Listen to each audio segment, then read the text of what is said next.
900 теңгеге 900 теңге 5 долларға тең. 900 теңге тең болады 5 доллар. 6 евро 42 юань. 6 евро 42 юань. 6 евро 42 юань белгісін былай ю деп жаза берейік. 9 динар 297 рубль. 9 динар 297 рубль. Иә? 25 доллар 48 динар. Міне 25 доллар нарға жазайын доллардың қасына. 48 динар.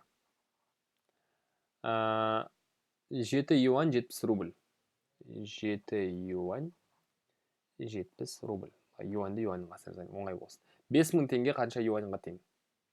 5000 теңге қанша юань? Яғни біз теңге мен юаньды байланыстыру керекпіз. Қараңыз. Теңге бізде доллармен байланысты, доллар динармен байланысты, динар рубльмен, рубль юаньмен. Керемет. Демек біз теңгеден юаньға жету үшін осы бір қадам жасап шығу керекпіз. Жақсы. Яғни біз теңгеден доллар арқылы динарға түсеміз, сосын динардан рубльға түсеміз, сосын рубль мен юань арасында қолданамыз. Кеттік ал. Мынарда 5 доллар, 25 доллар. Екеуін бірдей үйлестіру үшін мен біріншісін 5-ке көбейтіп жіберейін. Бірінші теңдеуді 5-ке көбейтіп жіберейін. Сол кезде оның екі жағы да 5-ке бөлінеді. 9-ды 5-ке көбейтсем, 9-ды 5-ке 45, 2 0 4500 теңге тең болады 25 доллар болады. 25 доллар 4500 теңге.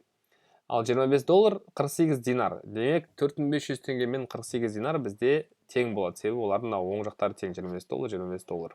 Осы теңдікті алам. 4500 теңге 48 динар. Менде динар мынау ғой, жазам. 48 динар тең болады 4500 теңге. Мына соңғы пайда болған. 4500 теңге тең 48 динар. Енді қараңыздар. Мына арада 4500 бен 48 саны қысқарады, әрине. Олар қанша қысқарады? Олар 4-ке қысқарады. Және 3-ке қысқарады. Демек олар 12-ке қысқарады. Мына сан 4-ке де бөлінеді, 3-ке де бөлінеді, 4-ке 3-ке бөлсек, ол 12-ке бөлінеді. Сан 48 12-ке бөлсе қанша шығады? 4 шығады, Ал мынарды 9 динар дейді. Динар екеуін бір үйлестіру керек, теңге мен рубльдің арасында қатынас шығару үшін. Сондықтан мен есептеймін 297 мен 9-ды қысқартайын.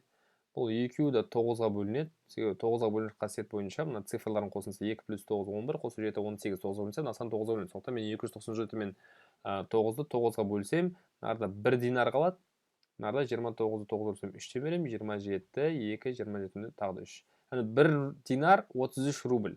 Ал 48 динар неше рубль болады? Әрбір динар 33 рубльден болса, онда 48 динар 48-ді 33-ке көбейтеміз. 48-ді 33-ке көбейтейік. 48-ді көбейтейік 33-ке. 1584 жазайық. 1584 рубль. Ол 4500 теңгеге сай келеді. 1584 рубль. Ол 4500 теңгеге сай келеді. Енді бізде рубль мен юань арасы бар. Бұл екеуінің арасын қараңыз. Бұл екеуі 7-ге бөліп жүруге болады. Бұл теңдікті 7-ге бөліп тастауға болады. Сол кезде бізде 1 юань қалады. 1 юань 10 рубльге тең. 1 юань 10 рубльге тең. Онда қараңыз, 1 юань 10 рубльге тең болса, менде 1584 рубльдің астына, рубльдің астына. 1584 рубль неше юань деген сұрақ туындайды. Себебі 1584 неше юаньға тең болса, сонша юань 4500 теңгеге тең болады. Дұрыс па? Сосын сіз 4500 теңге сонша юаньға тең болса, 5000 теңге неше юань деген соңғы пропорцияны жасайсыз. Сыныпта 35 оқушы бар. 20 оқушы математика үйірмесіне, 11 оқушы биология қатысады, ал 10 оқушы ешқандай үйірмеге қатыспайды. Бізде математика бар және биология бар. 10 оқушы ешқандай қатыспайды. Яғни 35-тен 10-ы ешқай қатыспаса, 35 айтамыз 10, 25 оқушы математикаға да, биологияға да барады. Енді 20 математикаға дейді. Математикаға 20 дейді. 11-і биологияға. Ал екеуіне де қатарынан 25 қатысады. Демек, математикада биологияда баратын оқушылар бар. Ол математикада биологияда барып жүрген оқушылар бар, екеуінің ортасында жататын, иә. Математиканың ішінде 20 болу керек, биологияның ішінде 11 болу керек, ал барлығын есептесеңіз 25 адам болу керек. Сондықтан біз не істейміз? Математика мен биологияның қиылысқан жерін табу үшін, ал қиылысу мысалы бірігу. Математика мен биологияның қиылысқан жерін табу үшін біз математикаға, биологияға баратын оқушылардың барлығын есептейміз да, енді мыналарды біз екі рет санап кеттік. Мысалы, мынарда жататын оқушылар екі рет саналып кетті. Неге? Олар математиктардың ішінде саналды, міне олардың ішінде тұрғандықтан мына қатарға кірді олар, және олар биологтардың да ішінде саналды. Өйткені мынарда да жатыр. Яғни біз мына санның ішінде, мына санның ішінде де мынараға баратын, ортаға баратын сандарды балаларды екі рет санап кеттік. Сондықтан мен не істеймін? Олардың қиылысуын табу үшін екеуін қосам да, мынаны бір рет азайтам. Бірігуін. Сол кезде менде мынарда қанша бала бар екені шығады. Мынарда қанша бала бар екені шықса, сіз математиктер санынан соны алып тастайсыз, нардағы балалар саны шығады. Және биологтардың соны алып тастайсыз, нарда балалар саны шығады. Және сіздер математика мен биология үйірмелерінің екеуіне де қанша оқушы қатысады. Әр екеуіне де деген сөз бірден тек математикада, тек биологияның нарда ортадағы бірден балалар саны шығады сізде. 9 түрлі көйлек, 6 түрлі шалбар, 15 түрлі галстук сатылады.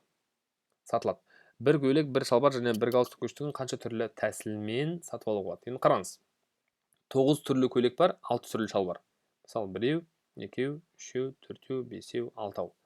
Мына 9-дың 9-ында мына шалбармен, мына 9-дың әрқайсысы мына шалбармен сатылсақ, 9 вариант шығады. Мына 9-дың әрқайсысы мына шалбармен сатылсақ, тағы 9 вариант шығады.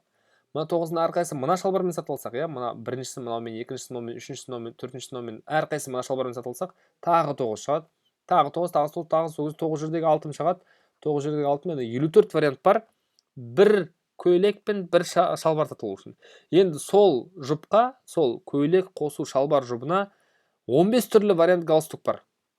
Мынаны мынаумен алуға болады, мынаны мынаумен алуға болады, мынаумен, сол кезде мынаның барлығын 15 түрлі әдіспен алуға болады. Енді ойлаңыз өзіңіз қалай шығарамыз. Соңғысы, бізде теңсіздік қалды. Плюс 1-ден құтылу үшін 3 жерге де минус 1 жазасыз. Сол кезде ортадағы плюс 1 кетіп қалады да, 7 минус 1 6, мынарда минус 5 минус 1 минус 6 қалады. Енді 2-ге бөліп тастайсыз барлығын 2х-тен құтылу үшін. Сол кезде x болады, мынарда минус 3, мынарда 3. Минус 3 пен 3-дің арасын былай жазуға болады. X минус 3 пен 3-дің арасын былай жазуға болады. Енді y-ті табасыз дәл солай. 5-ті қосу арқылы. 5 қосаңыз мынара 6 болады, мынара 12 болады, мынарда жойылып кетеді. 3-ке бөлесіз сосын барлығын. Сол кезде y-іңіз шығады сіздің белгілі бір аралықта. Енді x пен y сандарының қосындысын оларды қосасыз. Яғни сол жағын сол жағын, оң жағын қосасыз. Сол кезде x пен y-дің жататын қосындысы жататын аралық шығады.